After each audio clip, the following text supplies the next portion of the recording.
₹1.52 का शेयर ₹22.70 तक पहुंचा। फिर अचानक ऐसा क्या हुआ कि ट्रेडिंग ही सस्पेंड हो गई। सोचिए, ये मैटर उसी प्रकार से है जैसे कि शादी की पहली रात अगर कोई रिश्ता इतना मजबूत लगने लगे कि बस यही जिंदगी है, फिर कुछ दिनों बाद रिश्ता एक ऐसा मोड़ ले ले कि समझ में नहीं है कि आखिरकार हो क्या रहा है। शेयर बाजार में भी कुछ स्टॉक बिल्कुल ऐसा ही रिएक्शन देते हैं। अब मैं बात करता हूँ यहाँ पे कि 9 सितंबर 2021 की बात है। 9 सितंबर 2021 को ये शेयर का प्राइस ₹1.52 का था और कंपनी का नाम है औरी ग्रो इंडिया लिमिटेड। अब यहाँ से 22 अप्रैल 2022 को ये शेयर ने ₹22.70 का हाई लगा दिया, यानी कि सिर्फ 7 महीने में ओनली 7 मंथ के अंदर इस स्टॉक ने ₹1.52 से ₹22.70 तक की जर्नी की। यानी कि रिटर्न की बात करते हैं तो चौंकाने वाले रिटर्न इस स्टॉक ने दिया, 1393% का रिटर्न। मतलब कि आप सोच सकते हैं कि अगर किसी ने इस कंपनी के अंदर 9 सितंबर 2021 को सिर्फ ₹10,000 लगाए होते तो 7 महीने में वो ₹10,000 बढ़ के ₹1,49,000 तक के पहुंच गए। मतलब कि सोच सकते हैं कि 7 महीने के अंदर इतना तगड़ा रिटर्न इस कंपनी ने दिया। लेकिन कहानी दोस्तों यहीं खत्म नहीं होती है, कहानी एक यहाँ से दूसरा मोड़ लेना चालू करती है। आज इसी कहानी का ट्रेडिंग सस्पेंड के बारे में मैं जानकारी आपको बताने वाला हूँ। और सवाल यहाँ पे यह आता है कि जिस शेयर ने निवेशकों को इतना शानदार रिटर्न दिया, आखिर उस शेयर के अंदर ऐसा क्या हो गया कि आज उसमें ट्रेडिंग ही बंद है। अगर आप भी ऐसे स्टॉक के अंदर ट्रेड करते हैं तो ये वीडियो आपके लिए देखना बहुत ही इंपॉर्टेंट है, क्योंकि आज के इस वीडियो में आपको वो सच्चाई पता चलेंगी जो सच्चाई से काफ़ी इन्वेस्टर अनजान होते हैं और मार्केट में तेजी में वो बने तो रहते हैं लेकिन अपना मुनाफा वहाँ पे बुक नहीं कर पाते हैं। फिर इस प्रकार की सिचुएशन में वो फंस जाते हैं जहाँ पे उनका मेहनत का पैसा फंस जाता है। तो इस वीडियो को अपन तक जरूर देखिएगा। वीडियो पसंद आते तो वीडियो को लाइक कीजिएगा, दोस्तों में शेयर कीजिएगा और ऐसी अपडेट के लिए आप हमारे चैनल को सब्सक्राइब करना ना भूलिएगा। तो आज के इस वीडियो में हम इस पूरी कहानी को खोलेंगे कि आखिरकार मैटर क्या था और इसके अंदर क्या सिचुएशन बनी थी। तो सबसे पहला सवाल यह आता है कि ₹1.52 से ₹22.70 तक का इतना बड़ा रिटर्न क्या था। तो चलिए सबसे पहले हम गणित को समझते हैं।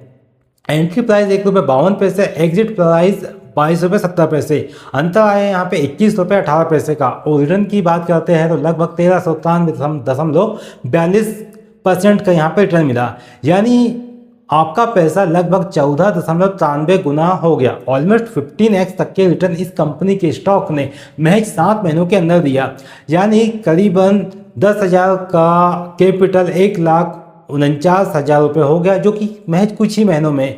यही वह जगह है जहां पे पेनी स्टॉक का सबसे खतरनाक आकर्षण शुरू होता है। काफ़ी लोग यही देख के स्टॉक में एंट्री करते हैं। वो देखते हैं कि ₹1.50 60 के स्टॉक में 10,000 लाख रुपए लगा दे, वो इतना मोटा रिटर्न उनको महज 5 महीने 7 महीने के अंदर ही देखने को मिल जाए। लेकिन अगर हम यहाँ पे चार्ट देखते हैं तो चार्ट देख के ऐसा लगता है कि इतना रिटर्न दिया है तो आगे भी जाएगा। लेकिन स्टॉक मार्केट में सबसे बड़ा सवाल यही नहीं होता कि स्टॉक पहले कितना भागा है। सवाल ये होता है कि जब मैं खरीद रहा हूँ तब कंपनी वास्तव में कैसी है। यहीं पे काफ़ी लोग फोमो का शिकार हो जाते हैं। जब स्टॉक बॉटम पे होता है तो बॉटम पे बाइंग नहीं करते हैं। वो सोचते हैं कि भैया मैं स्टॉक को यहाँ पे बाय करूंगा, लेकिन प्राइस ऊपर चले जाता है। फिर सोचता है कि मैं इसको ऊपर बाय करूंगा।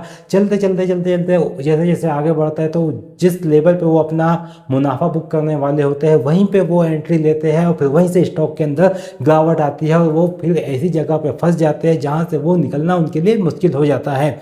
तो यहीं से हम यहाँ पे स्टोरी की पूरी शुरुआत करेंगे, पूरी जानकारी आपको बताएंगे कि आखिरकार किस प्रकार से हम इस प्रकार की सिचुएशन से बच सकते हैं और कहां से अपना पैसे को हम कैपिटल को सेफ रख सकते हैं। अब यहाँ पे हम कहानी के दूसरे हिस्से की बात करते हैं कि कहानी का दूसरा हिस्सा किस प्रकार से बनता है। अब औरो ग्रो इंडिया पहले Godha carbon and instruction limited के नाम से जानी जाती थी। कंपनी का मूल बिजनेस कंडक्टर्स और रिलेटेड प्रोडक्ट्स से जुड़ा हुआ था, लेकिन बाद में कंपनी ने अपने ऑब्जेक्ट्स में कई नए बिजनेस एरियाज जोड़ने की कोशिश की।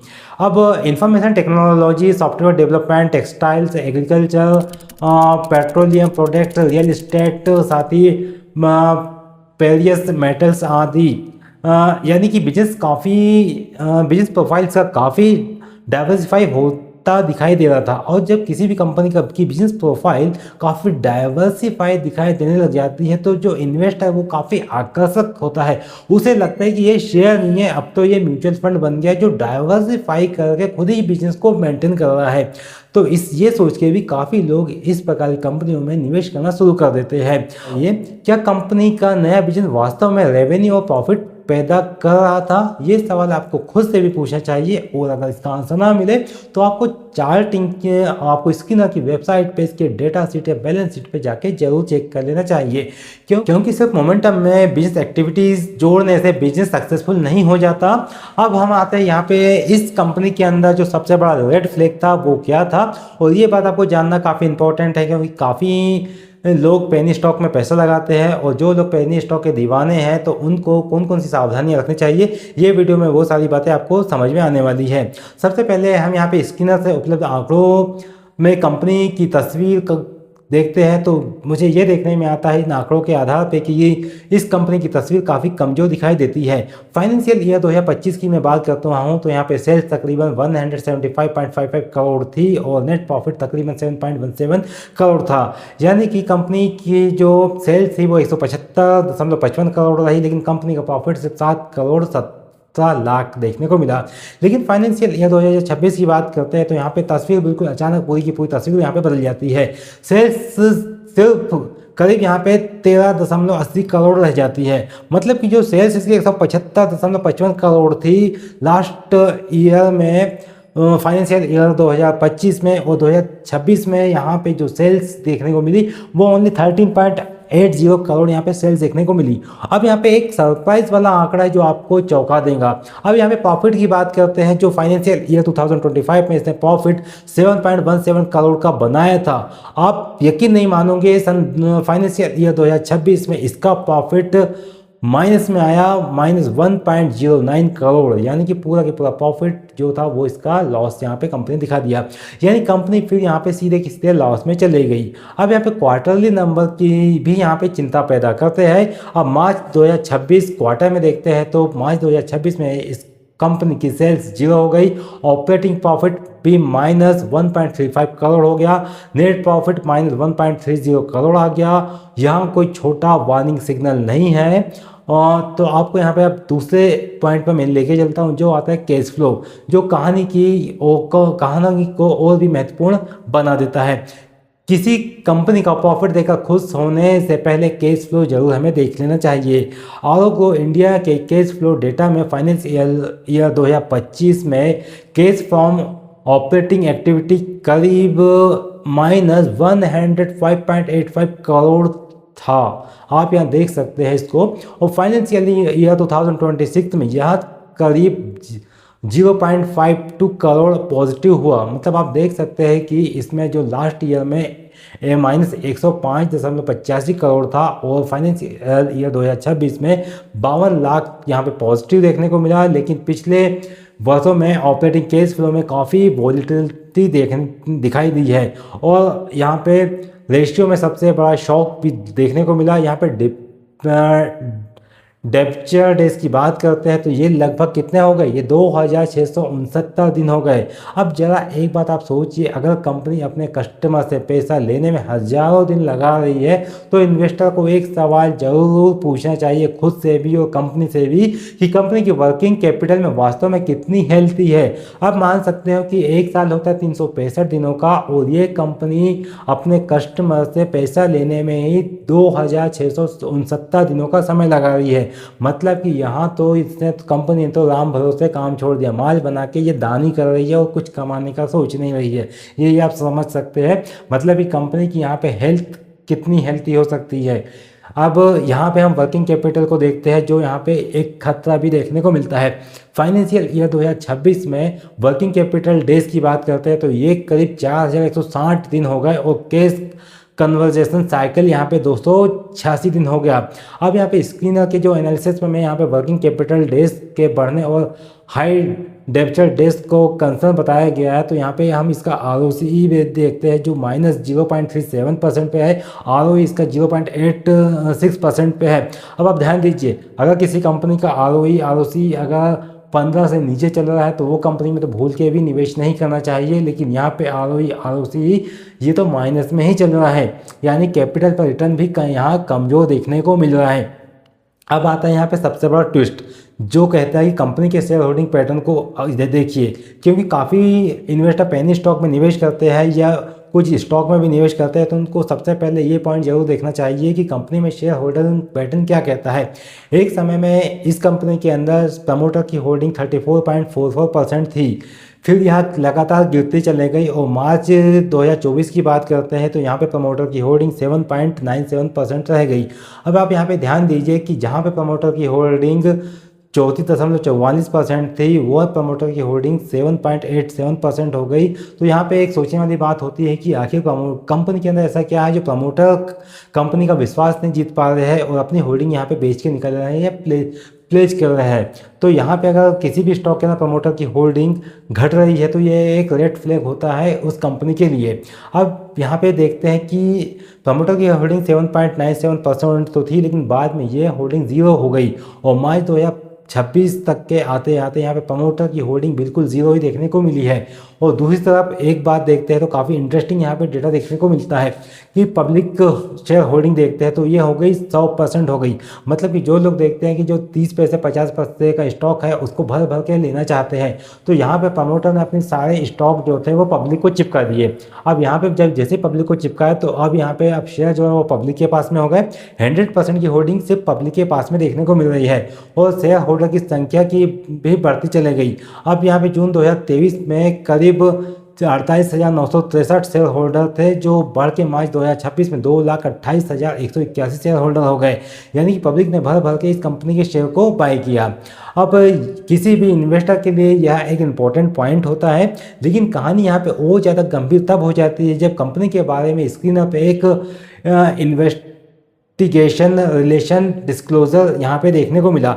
इसमें आप ध्यान रखिए कि इन्वेस्टिगेशन होना अपने आप में एक कंपनी को दोषी साबित नहीं करता, लेकिन इन्वेस्टर के लिए ऐसी डिस्क्लोजर को इग्नोर करना भी सही नहीं होता है। पहली बात तो आप समझ लीजिए कि अगर किसी कंपनी के ऊपर इन्वेस्टिगेशन की प्रोसेस चल रही है तो उस कंपनी से तो सबसे पहले तो हाथ जोड़ देना चाहिए कि जरूर कोई ना कोई तो इसके अंदर कोई बात होगी, तभी कंपनी ने इसके ऊपर इन्वेस्टिगेशन किया है। और इन्वेस्टिगेशन कितना लंबा चलेगा उसके बारे में कंफर्म नहीं होता है। इसलिए अगर किसी कंपनी के ऊपर समन जारी हो रहा है, इन्वेस्टिगेशन हो रहा है, तो अपने आप को दिलासा मत दीजिए कि कंपनी सुधर जाएंगी। लेकिन कंपनी में इन्वेस्टिगेशन की प्रक्रिया पूरी हो जाती है तो एक अलग बात है, उसके बाद आप उसमें एंट्री करने का प्लान कर सकते हैं। लेकिन अगर इन्वेस्टिगेशन चल रहा है तो शेयर का भाव यहाँ पे धीरे धीरे नीचे आएगा और जो स्मार्ट मनी है वो यहाँ से अपनी पोजीशन को खाली करना शुरू कर देगा। अब एक बात यहाँ पे ध्यान दीजिए कि यहाँ पे ऑडिटर की कहानी को हम यहाँ पे देखते हैं कि ऑडिटर की कहानी क्या होती है कि कंपनी में स्ट्रक्चरली ऑडिटर में बदलाव भी यहाँ पे देखने को मिले हैं। इसका ऑडिटर ने यहाँ पे रिजिग्नेशन भी दिया, फिर रिप्लेसमेंट ऑडिटर आया और उसके बाद इसके अंदर कुछ बदलाव हुए।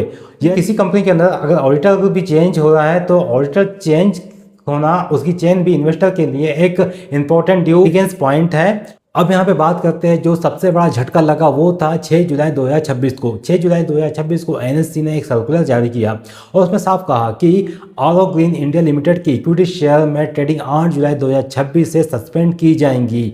सबसे महत्वपूर्ण कारण ये था कि NSE के अनुसार कंपनी रजिस्टर्ड ऑफिस पे उपलब्ध नहीं मिली और एक्सचेंज द्वारा जारी शो कॉज नोटिस का जवाब नहीं दिया गया। अब NSE की आधिकारिक सस्पेंशन सर्कुलर, यानी जिस स्टॉक ने कभी ₹1.52 से ₹22.70 का सफर दिखाया था, आज उसमें ट्रेडिंग सस्पेंड की स्थिति है और ये स्टॉक के अंदर ट्रेडिंग बंद हो चुकी है। अब उस ₹1.52 वाले इन्वेस्टर को याद कीजिए और ये सोचिए कि कल्पना कीजिए आपने ₹1.52 पे स्टॉक खरीदा, फिर स्टॉक ₹2, ₹5, ₹10, ₹15 और फिर ₹22.70 गया।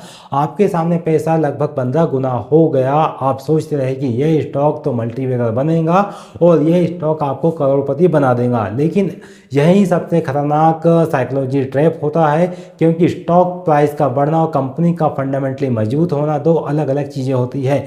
प्राइस एक्शन के साथ आपको बढ़ते हुए नजर आएगा, लेकिन कंपनी के अंदर क्या चल रहा है वो उसका फंडामेंटल दिखाएगा। अगर कंपनी खोखली है तो आपको फंडामेंटल पे देखने को मिल जाएगा। हो सकता है इसका प्राइस को मैनिपुलेट भी किया जा रहा हो, बढ़ाया भी जा रहा हो, तो वो आपको शेयर प्राइस में प्राइस एक्शन के माध्यम से दिखाई देगा।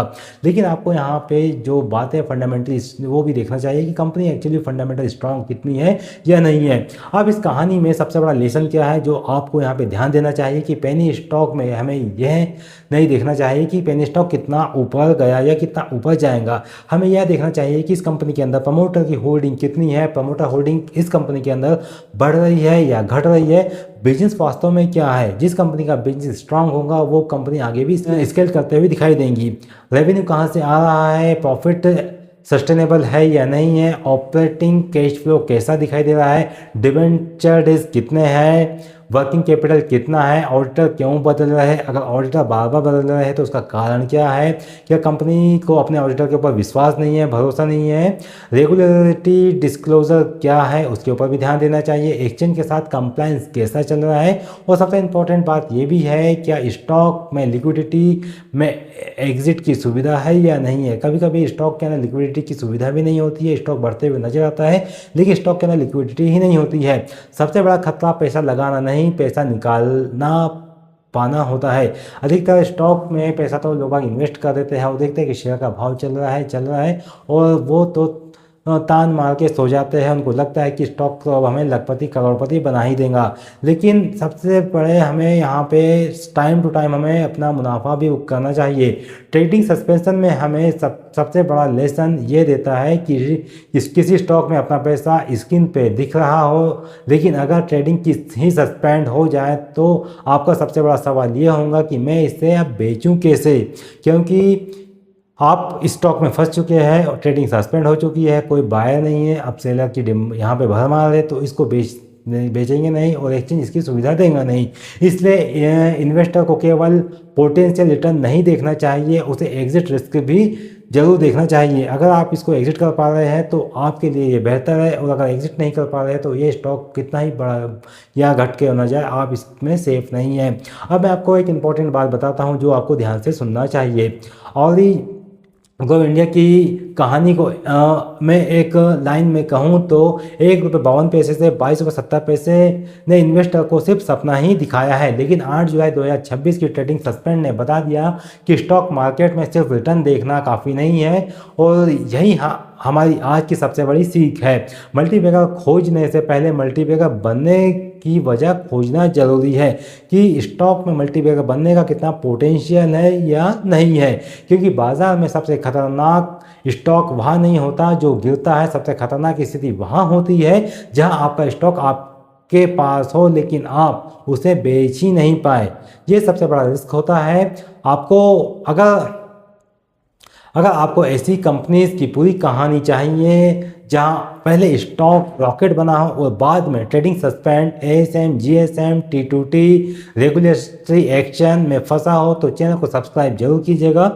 दोस्तों मैं हूं विवेक मालवीय और आप देख रहे हैं स्टॉक बेस, जहां हम सिर्फ स्टॉक का प्राइस ही नहीं बल्कि हम स्टॉक के पीछे की पूरी कहानी बताते हैं। अगर आप चाहते हैं कि आपको ऐसी अपडेट टाइम टू टाइम मिले तो आप हमारे चैनल से बने रहिए, जुड़े रहिए। अगर आपका कोई भी सवाल है तो आप उस सवाल को मेंशन कर सकते हैं और अगर आपके पास भी इसी प्रकार का कोई स्टॉक है जिसमें आपकी पोजीशन फंसी है तो आप कमेंट में मेंशन कर सकते हैं। यह जानकारी आपको कैसी लगी कमेंट करके जरूर बताइएगा। मिलते हैं दोस्तों अगले वीडियो में, तब तक के लिए आप बने रहिए स्टॉक बिस के साथ। Thanks for joining. नमस्कार।